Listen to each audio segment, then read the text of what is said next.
It's April, and that means an update on what the city's commissions and boards are working on. Each commission has a work plan approved by the City Council and works with city staff to accomplish its goals. First up, the Human Rights Commission, a group that aids and advises the City Council in ensuring all residents have equal opportunity.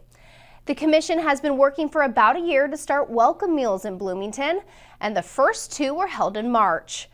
Welcome meals are meant to be a way to bring neighbors of various ethnic backgrounds, ages, and abilities together to share food, stories, and company. One of the easiest ways to start that initial conversation with someone you may not know is by having a shared connection of something. And food is an easy thing to share. It automatically brings in some history, some memories. You can talk about your favorite foods growing up. You can talk about foods from where you come from, foods from a favorite relative, a recipe that you may have. The first meal was held at the Minnesota Valley National Wildlife Refuge Center, and the second was hosted by the Latino Parents Network.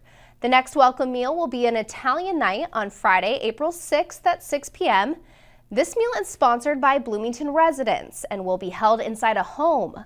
For more information and to register, contact the Human Rights Commission at 952-563-8733 or register online at reservations@bloomingtonmn.gov. You can also contact the HRC if you want to host a meal. Welcome meals come in all sizes and are planned by hosts. Now to the Sustainability Commission, a group that focuses on sustainable use and management of environmental resources. They've been working with city staff on a new organics drop-off program that begins April 21st. Bloomington residents can bring their approved organics materials to one of two city-sponsored drop-off locations and help reduce waste being sent to landfills. Head to blm.mn/organics for more information. You'll reduce your amount of garbage at home, and then you can also feel good about making nutrient-rich soil for our community. The next regular Sustainability Commission meeting is April 9th from 6 to 8 p.m. in the Public Works Training Room. Next, we hear what the Creative Placemaking Commission is up to, a group that advises the council in the use of arts and design to create quality of place in Bloomington. Commissioners are discussing several projects, including a Making It Public workshop. The two-day intensive course is for artists interested in learning how to make their artwork public. Thanks to a partnership with Forecast Public Art, the workshop will take place in June at Bloomington Civic Plaza. The limit is 20 participants, and preference will be given to Bloomington and Southwest Metro artists. The application deadline is April 23rd. Another idea in the works is called Creative Spark Ideas. The concept is to fund up to 4 creative projects or events to take place in South Loop Parks or the Minnesota Valley National Wildlife Refuge area. Project costs would range from $500 to $5,000 and can be submitted by artists, residents, or organizations. The commission is also working on adding 3 new art boxes to the South Loop. Locations are still being considered, and this month the commission will review a draft call for art developed by Artistry. And finally, a South Loop Gateway installation is being considered.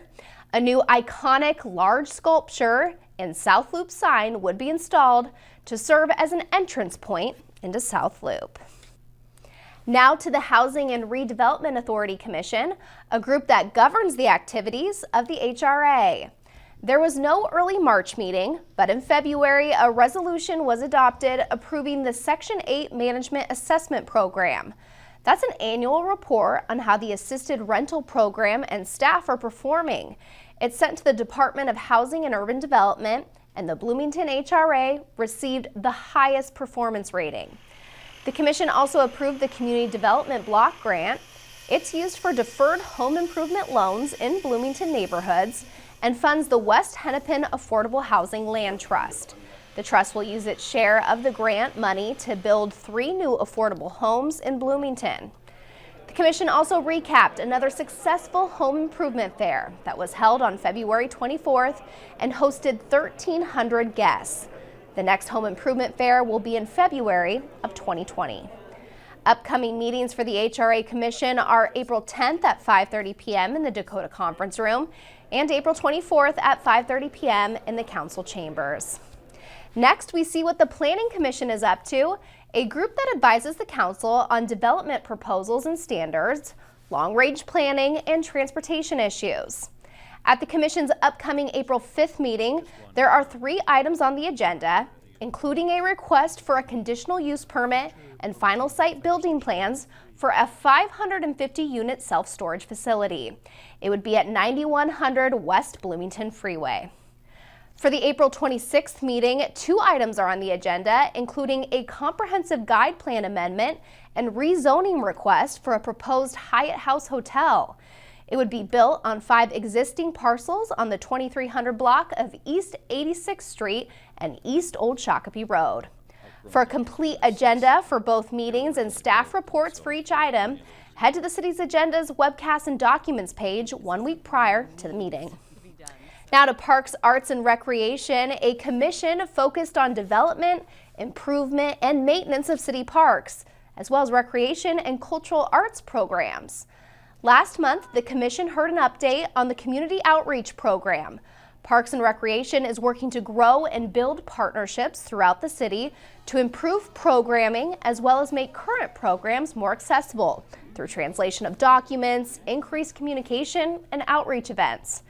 2 of those outreach events are coming up. One is on May 11th at the Normandale Lake Bandshell, and another will be on June 23rd at Wrights Lake Park. More information will be available on the city's website as those events get closer. Finally, we turn to the Advisory Board of Health, a group that researches and evaluates issues of health and environment that affect the city. Its March 12th meeting was a joint meeting of the Bloomington and Richfield Advisory Boards of Health and the Edina Community Health Committee. The 3 groups discussed their respective cities' 2017 accomplishments and 2018 work plans. A couple of 2017 accomplishments for Bloomington Public Health included raising the age of tobacco sales from 18 to 21 years old. The Advisory Board of Health also presented the 2017 Health and Wellness Award to Lynn Leonard and the Health Cabinet of Christ the King Lutheran Church for their community health initiatives. At the joint meeting, commissioners also discussed priority issues of affordable housing and mental health. The board's next meeting is April 24th. That's your commission update for the month of April. For a complete look at the agendas for each commission, head to blm.mn/boards. You can also sign up for eSubscribe to receive information on topics you choose are important to you. Just head to blm.mn/eSubscribe. I'm Lori Schulte. Thanks for joining us. We'll see you next month.